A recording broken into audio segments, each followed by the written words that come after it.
Haunted Teachers True Ghost Stories, and this story is called Time of Death. Myra Rivera brushed back the long, silky black hair from her face as she typed away at the computer. The popular 16-year-old student had taken a part-time job in the administration office of Buncombe High School because her father had been laid off from his job. She performed clerical duties for 3 hours every morning from 7 to 10 a.m. before attending classes the rest of the day. When School Secretary Faye Nelson entered the office, Myra looked up from her desk and said, "Good morning, Mrs. Nelson. There's a gold bracelet on your desk. I found it in the hall a few minutes ago." "Well, thank you, Myra." Mrs. Nelson examined it closely. "This is definitely an expensive item. Thanks for turning it in." "No thanks are necessary. I did what anybody would do." "If only that were true. You're about as honest as they come, Myra." After examining the bracelet with a magnifying glass, the secretary made a phone call. Then she walked over to Myra and handed her the bracelet. "It belongs to Miss Jennings. Would you please return it to her? She's in room 308. "Sure, Mrs. Nelson." Said the secretary. "Isn't 308 the room of the coolest guy in school?" Myra blushed. "I don't know what you're talking about," she replied with a wink. "Scott Morris," said the secretary. "I understand he's quite a catch. I also understand he's going out with one of the prettiest girls in school. You still don't know who I'm talking about, Myra giggled. "Now that you mention it, I do seem to recall him." The truth was that Myra and Scott had been a twosome since the beginning of the school year. "This is great," Myra thought. "I don't have to wait until the end of the day to see him. I'll write him a little note and try to slip it into him when I give Miss Jennings her bracelet." Myra took the valuable piece of jewelry and walked out of the office and into the looming halls of Buncombe High, the oldest school in the city. Opened in 1932, the building had awed tens of thousands of students over the years. As Myra walked on the brown ceramic tile floor, she remembered how scared she had felt 2 years earlier, during orientation for incoming freshmen. Buncombe High appeared so big and cold and frightening. The thick cement block walls seemed better suited for prison cells than classrooms. The hallways were so high that the ceiling lights cast a dull, dreary light on the students below. The slamming lockers, dropped books, shuffling feet, and loud chatter echoed off the walls, making the corridors as noisy as traffic tunnels. Despite all its faults, Buncombe High had something that no other school had: a cherished history. Its legacy was so strong that members of the school board, all of whom had attended Buncombe when they were growing up, refused to consider closing the school. The governor of the state had attended Buncombe. So had 2 major league ball players, an NBA star, 3 Broadway actresses, and hundreds of doctors, lawyers, and public officials. There was no way they were going to tear this school down. It had too many fond memories. Myra climbed the stairs to the 3rd floor. And this is interesting. Our Sterling High School has 3 floors also. So the main floor, the upstairs, and then there's a little part that you go upstairs. And I used to have a class up there in the 3rd floor. And so does this high school. It has a 3rd floor. Well, the weird thing was, on her way to room 308, she heard a woman crying in room 303, the science lab. She knew there were no classes in that room this early in the morning, and curious, Myra pressed her ear against the door and listened, and someone was definitely sobbing. "What should I do?" Myra asked. "Maybe someone needs my help. Maybe it's a student with a personal problem who's found a place to be alone. Her crying sounds so heartbreaking. I've got to go check." Myra opened the door and stepped inside and entered a bizarre world, a world where seeing was not necessarily believing. Her eyes, ears, and nose immediately sent convincing warning signals to her brain that nothing was normal and everything was strange. A quick glance around the room left Myra totally baffled. There was no crying woman. And more puzzling, the room no longer looked like a science lab. There were no lab counters with stools, no Bunsen burners, no glass tubes and jars of chemicals locked in huge cabinets. Instead, this room had rows of uncomfortable straight-back wooden seats, each with a right-handed arm that flared out into a small square upon which to write. As she cautiously walked toward the back of the room, Myra noticed the air, thick, stale, almost stifling, as if in a closed-up attic. Her nose twitched from a strong, musty odor, triggering a coughing fit. Myra spotted 2 framed black and white photographs hanging on the wall. Each had a different smiling middle-aged man. And at the bottom of each frame was a brass plate, and one said, "President Franklin Delano Roosevelt," and the other said, "Governor Cyrus Pickens." Why are these photos here, she wondered. A hand-scrawled note pinned to a nearby bulletin board announced, "Hey, kiddos, don't forget the big dance Saturday night. Toots Bigelow and his swing band play the rowdiest, swellest music in town." Swing band? Thought Myra. What's a swing band? Also pinned on the board was a newspaper headline that read, Jesse Owens wins fourth gold medal. Who's Jesse Owens? Underneath it, a handwritten note in flowery penmanship said, Mr. Owens believed in himself when no one else did, and look what he accomplished. Set your sights high, and you too can win a gold medal in life. Thumbtacked next to a red and black buncombe pennant was this neatly lettered sign that said, Don't forget the big game against Central High. Bite 'em, Bulldogs. Bite 'em, Bulldogs? That's so lame. And where's Central High? I've never even heard of that before. It soon dawned on Myra that total silence had engulfed the room, and she didn't hear a thing. She glanced at her watch, and by now on the PA system they would be reading the morning announcements, but maybe there'd be a tardy kid or two who would be making a mad dash to his or her homeroom. A media specialist would be pushing the overhead projector cart, its wheels making a clickety-clackety sound down the hall. But it was quiet, deathly quiet in room 303. And the silence finally was shattered by a woman crying, the very reason Myra had entered the room. She turned towards the front, and to Myra's surprise, a rail thin woman was slumped over the teacher's desk weeping. Her body heaved with every sob. I can't tell who she is, thought Myra. Her hair is funny, all piled up on top of her head like an old-fashioned hairdo. I wonder who she is. Are you okay, miss? Said Myra. The woman did not respond. She continued to bawl. She's obviously crying from heartache, not from pain, Myra told herself. I can't stand here like an idiot. I better do something. Maybe I should sneak out and leave her in peace. No, maybe I should go up and put my arms around her. But a slight fear was holding her back. Nothing made sense, neither the room, the silence, nor the strange woman. Soon Myra's compassion overcame any misgivings, and she crept forward, cleared her throat, and said, Pardon me, miss, but can I help you? The woman ignored her. A half a minute later, the woman sat up, and for the first time, Myra, who was 10 feet away, got a good look at her. The puzzled student had never seen her before. The woman appeared to be in her early 40s, and the weeping had turned her pale, bloodshot eyes all red, and they had flushed the cheeks of the otherwise milky white skin. She was wearing a long-sleeved white blouse with a lacy collar, the kind that women wore many years ago. She gently fingered a huge, oversized green book with the face of a bulldog in bright yellow on the cover. I don't mean to bother you, miss, but I heard you were crying, and I came in to see if I could help, said Myra. The woman continued to ignore Myra. She pulled a handkerchief out of her right sleeve and dabbed her wet eyes. I don't want to leave, she whispered before her mouth twisted into another cry. She uttered the words with such sadness it brought tears to Myra's eyes. Miss, oh, miss, Myra said in a louder voice. When the student still received no recognition, she waved her arms to attract attention. Nothing. The woman acts like I'm invisible. Obviously, she doesn't want me around. I guess I'd better go. Besides, this room's giving me the creeps. As Myra started to walk away, a band struck up music, and young voices began singing, For she's a jolly good fellow, for she's a jolly good fellow. What is going on? Myra walked over to the open window and gazed outside, and down below in the front lawn of the school, known as the Quad, about 24 students in marching band uniforms were playing their instruments while hundreds of other singing students looked up at the window where Myra was standing. What is wrong with this picture, she wondered. The uniforms, maybe? Our marching band wears really cool red and black uniforms with white billed caps. These band members are wearing dorky black uniforms and funny red caps, and look at the students. The girls are wearing skirts below their calves, and the boys look ridiculous in their baggy pants and white socks and black shoes. And hey, where's the shopping center that's across the street? Where's Rick's Deli and Barry's record shop and cards and stuff? That's a vacant field, an empty field. Youngman's Avenue isn't a two-lane street that dead ends just past the school. Why is there a baseball diamond where the gas station should be?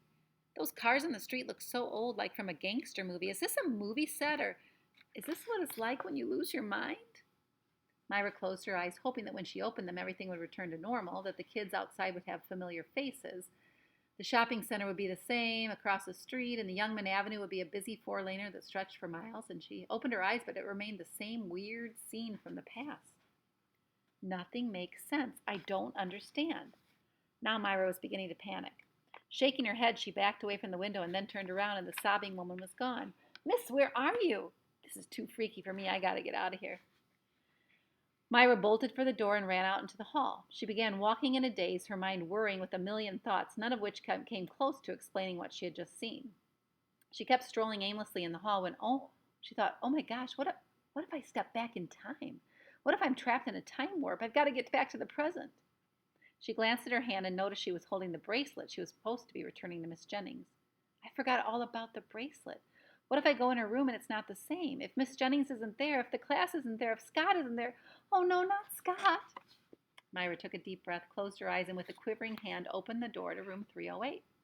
Oh, please, please, please, please be there, Miss Jennings. She opened her eyes. Oh, thank goodness, thank goodness.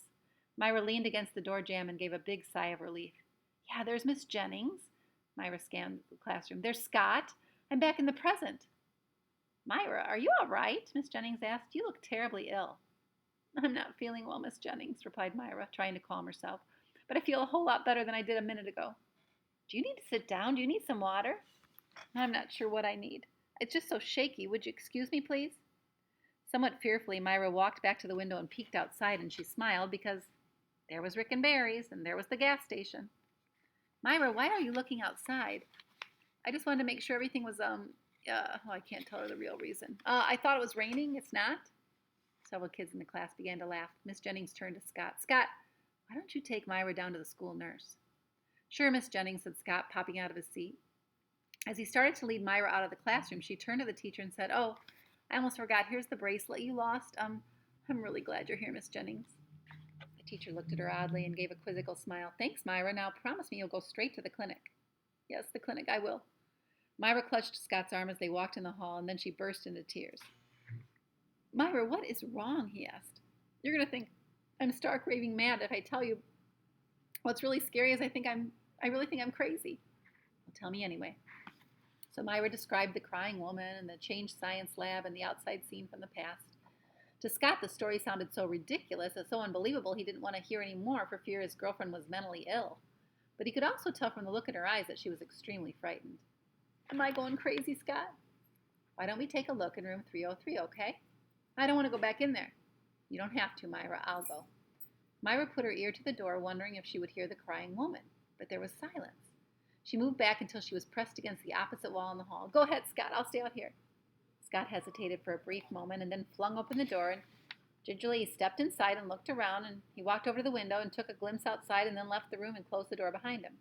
Well, what did you see? Myra asked anxiously. Scott put his arm around her shoulder. Myra, I did not see what you saw. The science lab looks the same. I didn't see anyone inside, and when I looked out the window, everything seemed normal.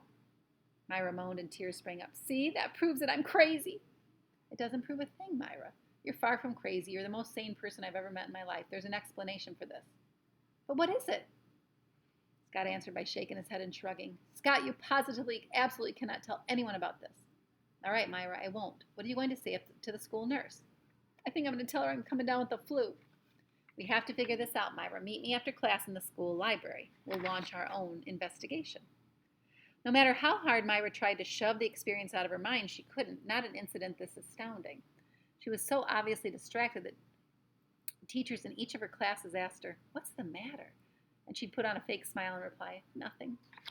After the final period, she met Scott in the school library where he had already gathered several books. Look at this, he said, pointing to a chronicle of the United States history. I think I've pinpointed the year. You mentioned you saw a newspaper clipping of Jesse Owens.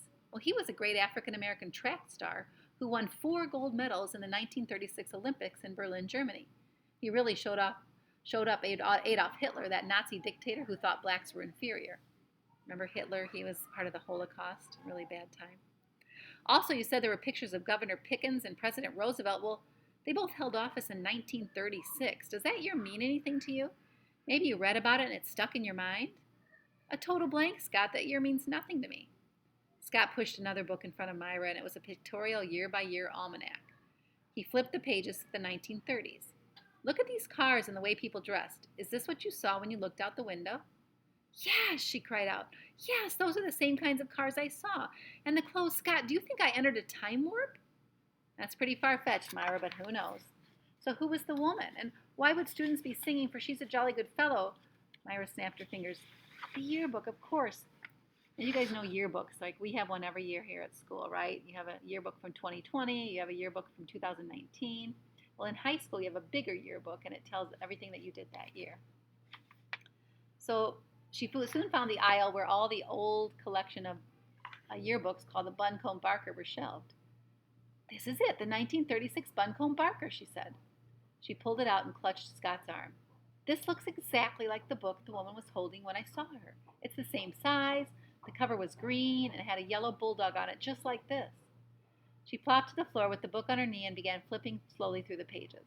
I got a good look at her. If she's a teacher, I should find her in here. She turned the first few pages and then stopped, stabbing her finger at a full-page photo. It was shot from a third-floor window down on the quad where the students had gathered for a rally. Look at this photo, Scott. What do you see across the street? Nothing but a baseball diamond? Right, that's what I saw, virtually the same vantage point from room 303. Myra's heart was beating faster. Every clue boosted her confidence that she wasn't crazy, but each clue added to the mystery. Trying hard to stay calm, she continued to flip through the pages until she reached a section on the teachers, and she took a deep breath and said, "Well, here goes." And her eyes scanned all the English teachers, the math teachers, and then the science teachers. Moments later, she sucked in air and threw her left hand over her mouth. Pointing with her right hand at the photo of a middle-aged woman, Myra said, "That's her. That's the one I saw. That's the teacher I saw crying in the room." And she read the caption. "Her name is Clara Mills. My gosh, Scott, I think I saw Clara Mills's ghost." "Is there anything else about her?" asked Scott. Myra thumbed through the index and found two other references for Miss Mills. Page 42 showed a photo of her with members of the science club. Page 65 featured the results of a poll. Students had voted on an assortment of subjects of favorite tune and favorite gathering place, and Miss Mills had been chosen favorite teacher. "This is starting to make a little sense," said Myra. "Miss Mills was a science teacher. I saw her in the science lab even though it didn't look like one, and since she was a student's favorite teacher, that would explain why the teachers were singing for She's a Jolly Good Fellow. Unfortunately, it doesn't explain the big question, why did you see her in the first place, and why did everything look like it was back in time? Maybe we'll learn more about her by looking at the other yearbooks." They discovered that every year since the school opened in 1932, Miss Mills had been voted favorite teacher. "Did you notice anything different about her photos from 1932 to 1936, said Scott. "Yeah, she got a lot thinner." "Right. See how healthy she looked in 1932, and by 1936 she's nothing but skin and bones. I bet she lost 30 or 40 pounds. Myra pulled out the 1937 yearbook, which had only one mention of Miss Mills, and it was on page 1. Myra turned to the page and blurted, "Oh, Scott, no." In the center of the page, bordered in black, was a photo of Miss Mills, and below it were the words, "In Memoriam, Favorite Teacher of the Year, Clara Mills, 1895 to 1936." The 1935-36 school year ended on a tragic note when Clara Mills, who was voted favorite teacher every year since Buncombe High opened its doors, died of heart failure in her classroom on the final day of school. Miss Mills had planned to retire because of failing health. A special surprise ceremony was to be held for her, but sadly she died minutes before it began. Miss Mills was a much-loved teacher and will be sorely missed. This yearbook is dedicated to her memory. "Do you believe this?" said Myra. "I must have seen Miss Mills right before she died." "You mean over 60 years after she died," said Scott. "You saw her today. Do you suppose we could find someone who remembers her?" "Let's try the school board," he said. "All of those members used to be students here at Buncombe High." After doing a little research, they discovered that one of the board members, Lyndon Farwell, attended Buncombe High in 1936. He was quite old now, but they needed to go talk to him. Unable to take the yearbook home with them, the two teens made a photocopy of a page containing Miss Mills's photo. Then they visited the home of Mr. Farwell and showed him the picture. "Do you remember Miss Mills?" Myra asked the older board member. "I surely do," he said. "I had her for only 1 year, 1936, when I was a freshman. What a wonderful teacher she was, bright and cheery. She taught us much more than science. She taught us the power of positive thinking. She convinced every one of us that we could achieve great things, that anything was possible if we believed in ourselves. She motivated us and challenged us and made us not only better students, but better people. Everyone loved her." "What happened to her?" said Scott. "Well, she had cancer, but her spirit was strong and she never talked about her illness. She lived to teach. But when I had her for a teacher, she was ailing pretty bad. But she refused to rest or take time off. She kept teaching. It was her way of staying alive. She made it all the way to the end of the school year." Tears began welling up in his eyes. "I'll never forget her final day. We students had signed a yearbook especially for her. In fact, one of the teachers found former students who had graduated and got them to sign it too. We were going to present it to her on her last day of school as a surprise. We gathered outside on the quad, and the band was playing, and we were singing, 'For she's a jolly good fellow,' and she was supposed to come to the window. But she never came. And one of the teachers went to get her, and he found her slumped over her desk dead. I cannot begin to tell you the shock and hurt we felt when we learned she had died. The kids walked around in a stupor. The yearbook, said Myra. Did you give her the yearbook? I'm sorry to say we didn't. We had it outside to give it to her on the ceremony, but by then she was dead and she had no family, and they decided to keep it in her classroom. And someone built a cabinet, and the signed yearbook was placed there for posterity, as a remembrance to her. Yeah, but, said Scott, it's not there now. It's been so long, said Mr. Farwell, and sadly, at some point over the years, probably during one of the school's many remodeling phases, the cabinet and the book were removed because no one knew better. Scott stared at Myra and murmured, It looks like we've hit a dead end. I guess you're right, she said. I wish you could find the yearbook that all of us students signed, said Mr. Farwell. It was a wonderful testament to a wonderful teacher. We don't know where else to look. Say, said Mr. Farwell, I just thought of someone you should go see. Guido Foggia. He was a janitor in Buncombe for over 40 years. He retired many years ago, and maybe he knows what happened to it. Later that day, they visited Mr. Foggia. He was elderly, but he still had a lot of energy, and he walked a mile around the neighborhood every morning. What brings you young folks to my doorstep? When they explained their reason for seeing him, his mouth dropped open at the mention of Miss Mills's name. This is so spooky, he said. I saw her 2 days ago. Scott held up Miss Mills's photo. You saw this Miss Mills 2 days ago, he said, in a disbelieving voice. I'm old, but I'm not senile. I know what I'm saying. Yeah, that's the same Miss Mills as in your photo. But how? All right, the other day out of the blue, I came back from my walk, and there she was, as lifelike as can be. I thought I was having a stroke, but she truly appeared to me. Well, I guess it wasn't her, but her ghost, and she looked so real, and she said, I've come for my yearbook. I knew immediately what she was after, the yearbook that everyone had signed. It had been kept in a special cabinet for years, and when the school was remodeled in 1960, the cabinet was removed and it got accidentally busted, and I rescued the yearbook and I brought it home for safekeeping. They were supposed to find a new place for it, but somehow we all forgot about it, and for years it stayed in my bookcase along with all the other yearbooks I had from 1932 to 1975, when I retired as the school's chief maintenance man. Let's get back to Miss Mills's ghost, said Myra. After she mentioned the yearbook, she just disappeared. And I pinched myself real hard to see if I was awake, and I was, so I went over to the bookcase, and if I'm lying, I'm dying. The yearbook was gone. Gone, said Scott. Gone. You can see the space between the books on either side where it used to sit on the shelf. Go figure. Mr. Foggia, said Myra, I'm going to reveal something that I haven't told anyone except Scott. I saw Miss Mills, too. She described everything she had seen in the science lab. And when I last saw her, she was holding the 1936 yearbook. You know what I think, said Mr. Foggia. Miss Mills's spirit had been searching for that yearbook for years, and when she found it, she returned to the room, the one place she loved the most, her classroom. And this time she got to read all the marvelous comments written to her in the yearbook, and that's why she was crying. She was happily crying, and she was sad because she was dying. Why did I see and hear things from 1936, said Myra. It was probably the most intense moment of Clara Mills's life. Her ghost was reliving the moment when you walked in the room. You unknowingly tapped into the ghost's memory. I get it, said Myra, but now it's become my memory too, one that I will carry for the rest of my life.